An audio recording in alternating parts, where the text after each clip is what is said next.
Trending naman ngayon ang ginawang dance moves ni Kim Chiu kasama ang kanyang ate na sila Kang. Ibinahagi sa social media ang isang video kung saan makikitang kasama ni Kim ang kanyang ate Lakam pati na rin ang HNNT.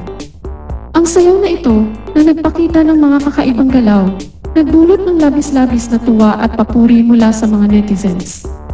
Marami ang hindi makapaniwalang mayroong ganoong kahusay na pagsasayaw si Kim Chiu at pati na rin ang kanyang kapatid na sila Kang. Ang kanilang synchronization at enerhiya ay bumihag sa mga manonood, kaya't hindi nakapagtataka kung bakit ito ay agad na naging usap-usapan at naging trending sa mga social media platforms. Bilang resulta ng video na ito, mas lalo pang nadagdagan ang bilang ng mga tagahanga ni Kim Chiu at ng kanyang kapatid na sila Kang. Ang video ay mabilis na kumalat at nag-viral, at maraming netizens ang nagbahagi nito sa kanilang mga sariling social media accounts.